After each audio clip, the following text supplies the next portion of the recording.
सनातन धर्म में बिगड़े ग्रहों की चाल सुधारने के लिए ज्योतिषी अक्सर लोगों को रत्न पहनने की सलाह देते हैं।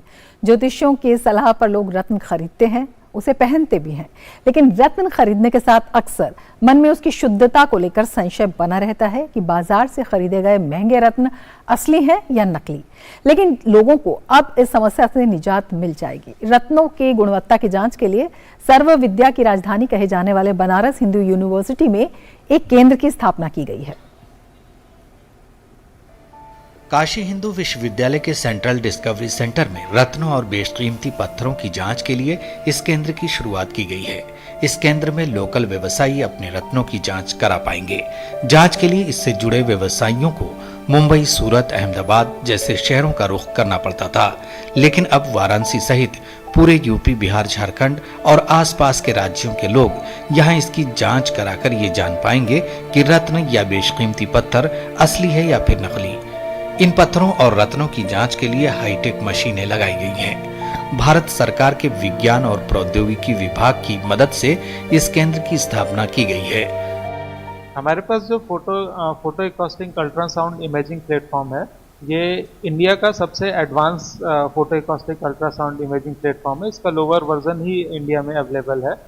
इसमें हम जो भी स्टडी करते हैं, अगर जैसे माइस मॉडल पे हम कर रहे हैं, सारे माइस मॉडल पे एक ही, सपोज करें अगर हम कैंसर को लेके ही करें, तो हमने एक ट्यूमर साइज लिया, उस पर हम जो भी ड्रग डिलीवरी या ड्रग डिस्कवरी कर रहे हैं, हमने दवा बनाई, उसके इफेक्ट को हम डेली टू डेली अगर मॉनिटर करना चाहते हैं, तो उसी माइस पे हम रोज रोज आके उसकी इमेजिंग करके 3D इमेजिंग उस ट्यूमर के साइज का ले सकते हैं। वो कितना बड़ा हुआ, कितना छोटा हुआ, वहाँ कितना ब्लड फ्लो हो रहा है, कितना ऑक्सीजन जा रहा है, इन सारी चीजों की स्टडी कर सकते हैं।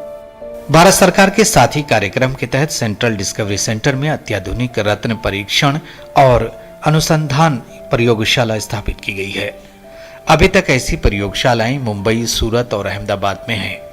विज्ञान और प्रौद्योगिकी विभाग के जरिए स्वीकृत sophisticated analytical and technical help institute साथी योजना के तहत मिले अनुदान के दूसरे चरण में इसे स्थापित किया गया है।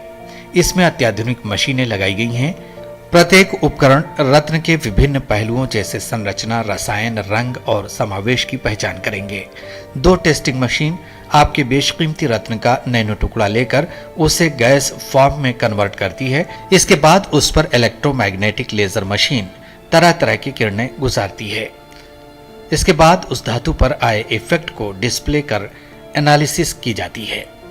हर एक वस्तु का एक फिंगरप्रिंट यानी कि उनकी खास पहचान होती है।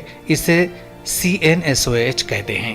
कार्बन, नाइट्रोजन, सल्फर, ऑक्सीजन और हाइड्रोजन। ये एक केमिकल कैरेक्टर है जो कि धरती के हर लिविंग और नॉन लिविंग वस्तुओं में पाई जाती है। इस मशीन में इसी केमिकल एलिमेंट यानी कि आइसोटोप की टेस्टिंग की जाती है। हर जगह की लिविंग या नॉन लिविंग चीजों पर वहां के भौगोलिक और जलवायु का सीधा सीधा प्रभाव पड़ता है।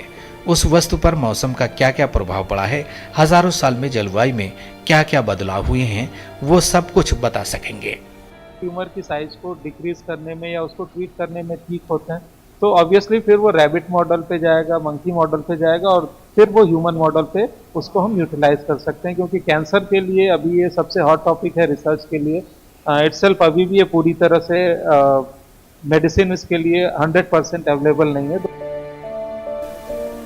देश भर में सरकार के जरिए इस तरह से शुरू किया गया ये सबसे एडवांस लैब है। ये बनारस के अलावा सूरत, पुणे, जयपुर जैसी जगहों पर है। जो जांच इन लैब्स में नहीं हो पाती थी उसके लिए विदेश जाना होता था। BHU के एडवांस लैब में हर तरह की जांच की जाएगी। वाराणसी में बनारस बीड्स से लेकर कई इंडस्ट्रीज यहाँ आ रही हैं। अब सिंगापुर जाने की जरूरत नहीं होगी। Bureau report, DD news. और कुछ खबरें आपके शहर और आपके गांव की।